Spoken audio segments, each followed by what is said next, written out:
నీకు చెప్పే సాక్ష్యం ఏది అంటే బాగా కడుపు నొప్పి 24 గంటలు నొప్పి బుడగలు వచ్చింది, బాగా కొవ్వు పట్టింది. అయితే అప్పటికప్పటికే ప్రిమిల హాస్పిటల్కి పోతే అప్పటికప్పటికి ఈమెకి అర్జెంటుగా ఆపరేషన్ చేయాలంటే నేను గొలుగొసలు బాటిలు అవన్నీ ఎక్కుతూనే ఉన్నాయి. నాకు అప్పటికే 3 ఆపరేషన్లు మేడం. మళ్ళీ ఇప్పుడు ఆపరేషన్ అంటే నాకు భయం అవుతుంది మేడం. ఇప్పుడు మళ్ళీ 4 ఆపరేషన్లు అవుతుంటే నాకు భయం అవుతుంది మేడం. అంటే లేదమ్మా, ఇది కడుపు నొప్పి కాబట్టి 24 గంటలు బాగా కొవ్వు పట్టింది కాబట్టి ఆపరేషన్ చేయాల్సింది కాబట్టి నన్ను లోన తీసుకుపోతే ఒకటే నిమిషం నేను పాదం చేసుకున్నాక ఎన్ని ఆపరేషన్లు చేసుకోండి మేడం, కానీ ఒకటే నిమిషం నేను పాదం చేసుకున్నాక ఎన్ని ఆపరేషన్లు చేసుకోగాని ఒక్క నిమిషం పాదం చేసుకుంటా అంటే మేడం ప్రేమిల మేడం నాకు పాదం లేదు గీతం లేదమ్మా, నువ్వు లోన పండుకోని ఆపరేషన్ చేయాలి అని అంటే పంపట్లేదు. పాదం చేయడానికి కూడా పంపకపోతే నేను ఒకటే నిమిషం బాత్రూమ్ పోయేస్తాను మేడం అన్నా. బాత్రూమ్ మోకాలతోటి పాదం చేసుకొని నాకు ఆపరేషన్ జరగవద్దు అని పాదం చేసుకున్నా.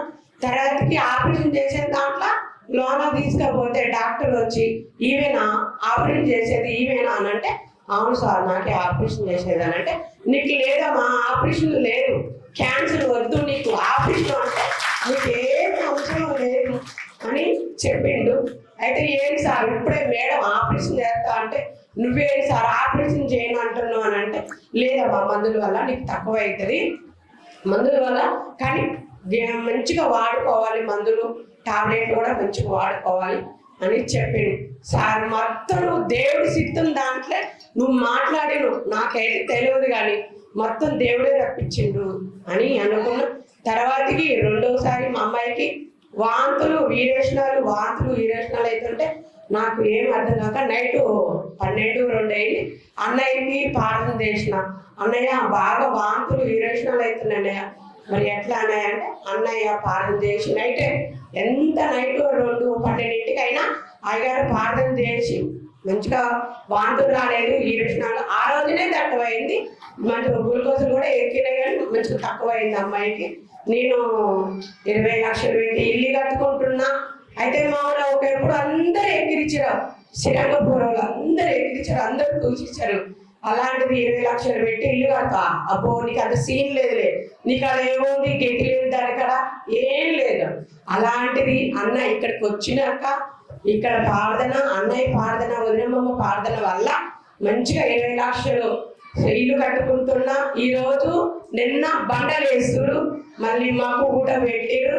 ఎవరైతే నన్ను ఎక్కిరిచ్చారో, ఎవరైతే నన్ను దూషించారో వాళ్ళ కళ్ళ ముందులే నేను నడుస్తున్నాను. నా చిన్న ప్రార్థన జీవించింది కాక. హల్లెలూయా.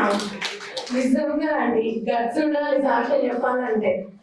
ఆ రీతి అన్నారు మరి వాళ్ళ పరిసర ప్రాంతాల వాళ్ళు నిలబడ్డరా లేదా? నిలబడ్డా సాక్షి నిలబడ్డదా? 20 లక్షలు పెట్టి ఇల్లు కట్టుకుంటుంది చక్కగా. ఆ రీతిన దేవుడైతే గొప్ప కార్యం చేసాడు. అసలు ఆపరేషన్ అయితే మామూలు విషయం కదా, ఆశ్చర్యం. లేడీ డాక్టర్ ఏమో చేస్తానని ఆయన బాత్రూమ్ లో మోకరించిందంటే అసలు నిజంగా మామూలు విషయమా? ఎవరైనా మోకరిస్తారు, ఎవరైనా బాత్రూమ్ లో. అసలు మంచి స్థలంలోనే మోకరిస్తారో లేదో తెలియదు కానీ బాత్రూమ్ లో మోకరిస్తారా మనల్లో? అమ్మా బాత్రూమ్ లో మోకరిస్తారా? అటువంటి ట్రైన్ చేసింది కాబట్టి ఆపరేషన్ క్యాన్సిల్ అయింది. మంచిగా ఆపరేషన్ కూడా ఏం కాల. మా 3 పిల్లలు మేము ఆరోగ్యంతో. ఎప్పుడైతే నేను ఈ మందిరానికి ఎప్పుడైతే నడిచినామో అప్పటి నుంచి నాకు గొడవ లేదు. మా ఆయన రోజు తాగి వచ్చి గొడవ పెట్టేది, కర్రలింగా కొట్టేది బాగా బెడ్డలు కూడా తీసుకొని. ఎప్పుడైతే నేను ఈ మందిరానికి వచ్చినామో ఒక్క కర్ర కాదు కదా, ఒక దెబ్బ కూడా కొట్టట్లేదు. నిజంగా చెప్తున్నాను, గట్స్ ఉండాలని సాక్ష్యం చెప్పాలంటే ఆడవాళ్ళు ఎవరితో చెప్తారు. ఎంత గొప్ప దేవుడు ఎక్కడ లేదు.